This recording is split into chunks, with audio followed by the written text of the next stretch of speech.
Hey everybody, I'm Dieter Kurtenbach. This is Logan Murdock, and the Golden State Warriors can't stop scoring. 147-140. Warriors beat the Pelicans in a game that I can't quite explain. We'll see if Logan's got any answers for us. 147 points in regulation. Like, that game didn't go to triple overtime. No, it didn't. They went 147-140 in regulation. It was an ABA game. Yeah, defense not required tonight. This is after. They went for 142 last night in Denver, Colorado. Warriors are, as the kids would say, on one right now. Let's talk about this. We got three things. Yeah, I know. Yeah, it's just killing you. It's killing you inside. Three things off of this game. Number one, this Wardell Stephen Curry fella. Pretty good. He's pretty special, man. His third quarter was bonkers. Steve Kerr said it might have been the hottest he's ever seen him.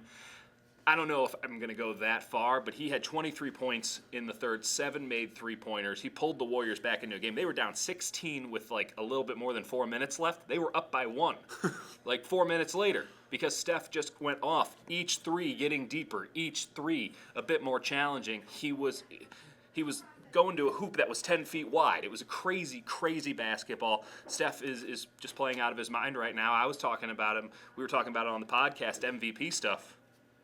Yeah, that was an MVP performance again. Yes, and the Warriors need this type of performance from him. It's just a lot more electric in Oracle Arena when he is hitting threes. I was talking to somebody after the game where they were like, it was something different in the mojo of Oracle Arena tonight. Yeah. They said that they haven't heard Oracle this loud, and I'm saying, well, it has something to do with the way Stephen Curry brings people out of their seats, and it's different than when Draymond hits a shot or when Kevin hits a shot. Well, when Kevin hits a shot, he's putting his back onto somebody, and it's taking 5 seconds. When Steph hits a shot, they just came down the floor, and he pulled up from 35 feet. You don't see stuff like that. Ditto. But it seems like when Steph brings energy to this team, it's a completely different team. One thing I do want to get into our second point, which is the Draymond. Yeah, the other Splash Brother. The other Splash Brother, not Klay Thompson, but Draymond Green, who hit 4 3-pointers for the first time since March 17th of 2018. My man took the backpack off. He took the backpack off, and it was.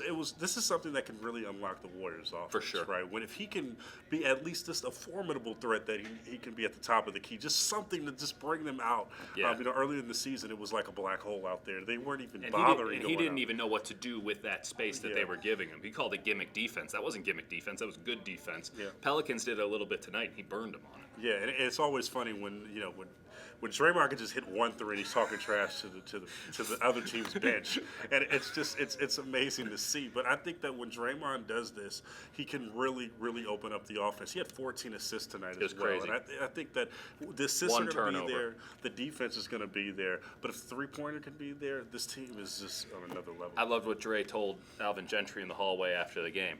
You're all playing me like I'm a 24% three-point shooter. I'm not a 24% three shooter.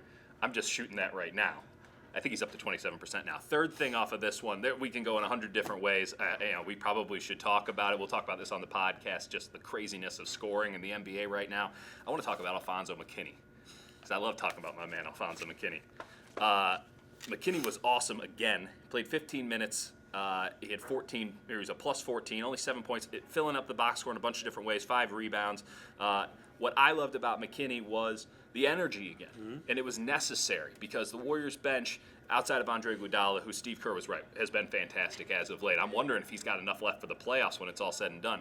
McKinney was absolutely fantastic, and when you add that energy into what Steph is doing, it's really hard to keep up with Golden State. Here's the thing about Alfonzo McKinney that he proved in the preseason earlier in this game.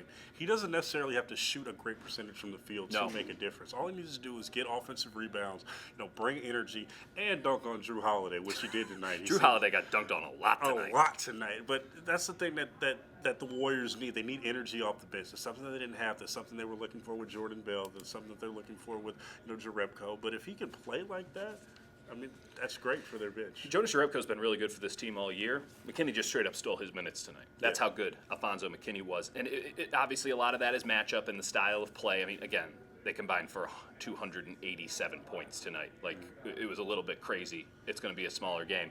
But McKinney was fantastic, and he wasn't even perfect because he did a lot of stuff that on the defensive end that you're like, what are you doing? But he made up for it on the offensive end. Final thing, that was the final game of the quote-unquote preseason. Friday, the real season starts. Warriors are still in first place. It's boogie time, baby. I'm not beating that. DeMarcus Cousins shows up on Friday. That should be good. We'll talk about it then.